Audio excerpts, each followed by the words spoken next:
169. The Manichaean Heresy Today. Chalcedon Position Paper number 51, June 1984. In its origin, Manichaeanism was not a heresy, but a rival religion. The religion of Mani arose in the Middle East in the 3rd century AD and spread throughout the Roman Empire. The central teaching of Manichaeanism, a religion akin to Zoroastrianism, is that two rival gods exist, the god of light and spirit, and the god of darkness and matter. The identification of light and spirit, and of darkness and matter, may not have been present or fixed in the thought of Mani, but, in time, this was the dualism of Manichaean faith. What is of especial concern to us is that the contrast in Manichaeanism is not between good and evil as moral positions, but as metaphysical ones. What this means is that a state of being became the religious goal rather than a state of faith and its moral requirements. A simple illustration will suffice to explain this in part. If a man is born black or white, he cannot change his racial past. It is his state of being. A man can, however, be transformed morally from an evil to a good man. Having said this, we must concede that dualism does permit some degree of change by forsaking as much of material things as possible and by becoming as spiritual as possible.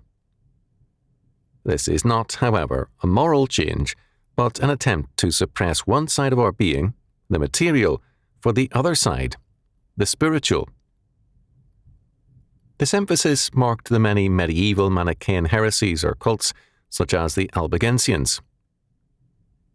Under the facade of a seeming Christianity, these peoples found salvation not in Christ, but in forsaking fleshly things for spiritual things. By giving one aspect of their being preeminence over the other, they were supposedly saved. For biblical faith, salvation is by Christ's atonement and by his regenerating work in us. From being rebels against God, we become members of Christ's new humanity. This conversion makes us a new creation in the moral, not the metaphysical sense.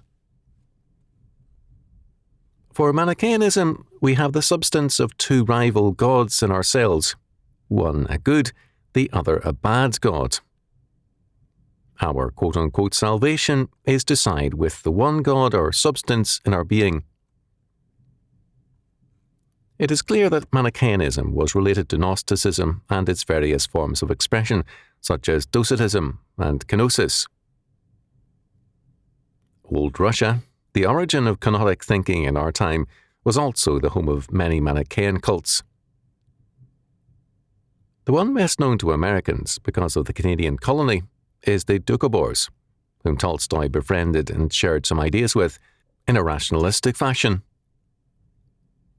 Among other things, the Doukhobors believe in the transmigration of souls to pure spirit. They deny that Jesus was of real flesh and blood, and they see the human soul as the image of the true God. As Frederick C. Conybeare, in Russian Dissenters, 1921, reported, they believe and say, "There is a God. He is spirit. He is in us. We are God." In their spiritual being, men are of one substance with God. Those who forsake the flesh thus concentrate on the good being or nature in them. This is Manichaeanism as a religion, as a rival to Christianity. It has, however, largely disappeared in the Western world as a rival religion and has reappeared as a heresy within the ranks of Christianity as well as humanism. The defining mark of Manichaeanism as a heresy is that it defines the issues confronting man not as a moral antithesis, but as an antithesis of being. If the antithesis is moral, someone clearly needs changing. Christianity thus insists on the necessity of conversion. When a man is born again, he is not another being, he is the same man, but with a new heart, with a spirit of faith and obedience, not of rebellion and disobedience.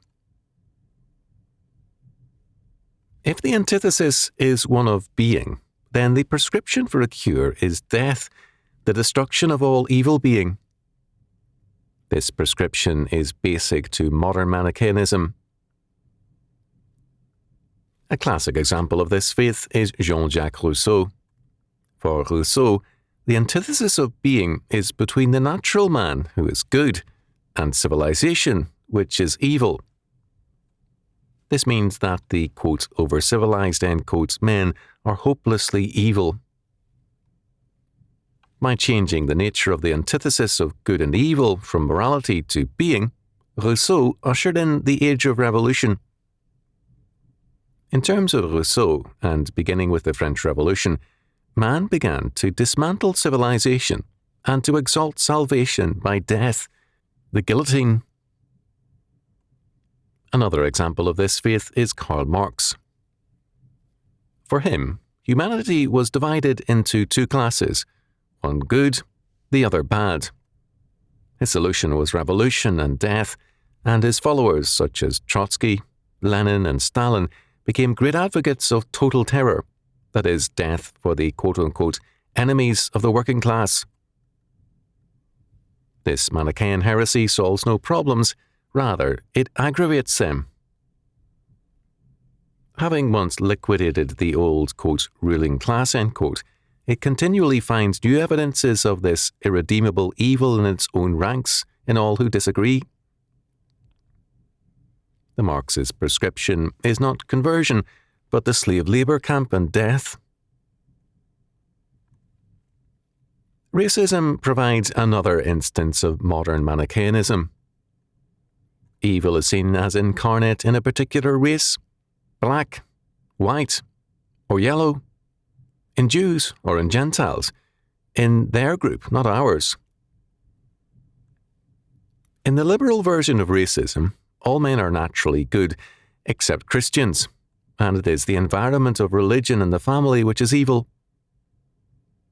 Much more than a few adherents of Anglo-Israelism are convinced that all who are not members of the chosen tribes are the seed of the serpent, demonic. This is Manichaeanism. Because of Manichaeanism, the problems of modern man cannot be solved without a return to biblical faith. If my enemy can be converted, I can pray for him, be patient with him, and do all that is morally possible to work peaceably with him. I do not make myself his victim, but I do work to evangelize him. However, if a man views reality with implicitly Manichaean premises, as most men now do, not conversion, but suppression and death become the solution. For many of our humanistic statists, the evil is Christianity, hence they work to suppress and destroy it. At the same time, whatever their differences, they sense their essential identity with Marxists and are ready to work with them. For Manichaeanism, peace is a highly selective practice. It is applied only towards those who are on the side of true spirituality or intelligence. It should be easy for Christians to confront, expose, and convert these Manichaeans. All the weapons in their biblical arsenal provide them with the most effective means of bringing a saving knowledge of Christ to these peoples. The problem, however, is that too many churchmen are themselves infected by this implicit Manichaeanism. Within the church, the covert Manichaeanism of modern man takes another form, an older one. Instead of a moral antithesis between faith and obedience to Jesus Christ, by their fruits ye shall know them, Matthew chapter 7 verse 20, on the one hand, and man's rebellion against God and his attempt to be his own God, Genesis chapter 3 verse 5, on the other, these churchmen have another antithesis. This false antithesis is between spirituality and materialism. Many churchmen will object to a doctrinal clarity of faith. They prefer to be general and vague in matters like infallibility and inerrancy, the atonement, and the incarnation, and silent on such things as six-day creationism, predestination, and God's law.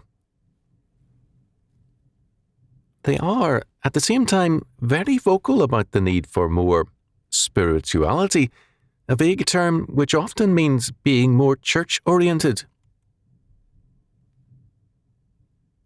In the church today, the word spiritual covers a multitude of sins. In some churches, very strong and active members are considered unspiritual because they do not attend one of the several prayer groups or meetings. But too often these prayer meetings are dominated by pious hypocrites whose long-winded prayers bar newcomers from participation. Our Lord spoke of such Pharisees in Matthew chapter 6, verse 5. In his day, Moody put one such person in his place during a public meeting in England. These, quote, spiritual, end quote, Christians are often of no earthly good in dealing with needs among brethren or in their community, but they are devotees of the forms of religion. I recall one man who could never count on having a meal on time or clean clothing because his wife spent so much time at the church.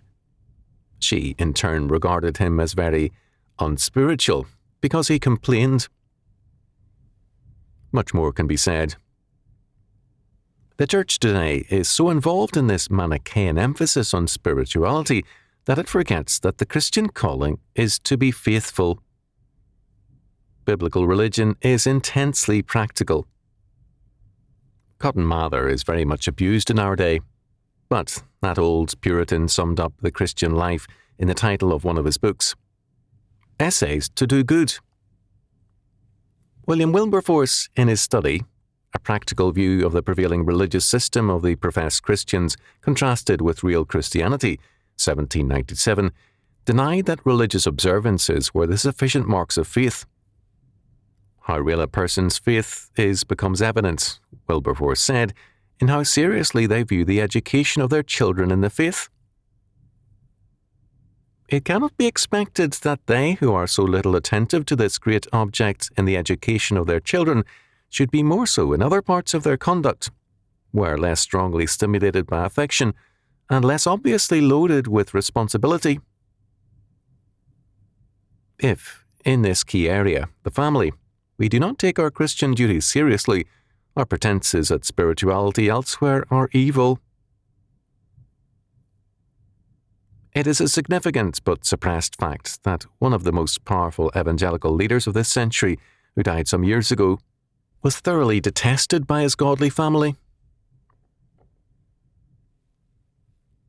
Another form of this false spirituality is a solemn and dour countenance and manner, as though spirituality means a pompous demeanour.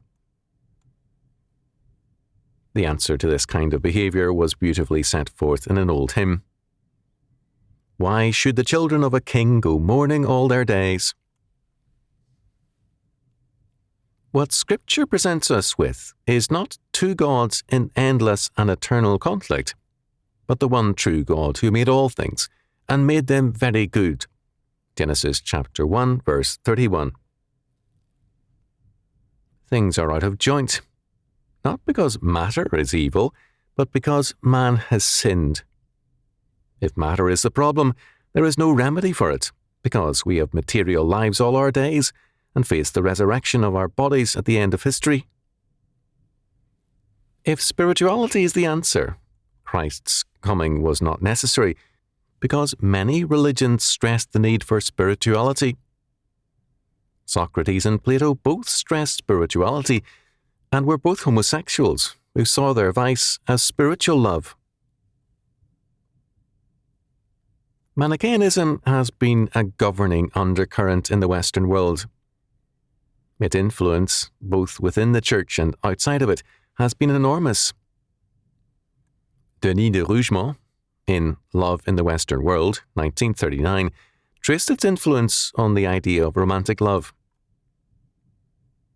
because Manichaeanism sees man as being of two substances, the one good and the other evil. For Manichaeanism, there is no real solution to man's problem. However quote-unquote spiritual he becomes, he still remains a material, a physical being. The result is frustration. Mario Prats called it, in his book of that title, the romantic agony.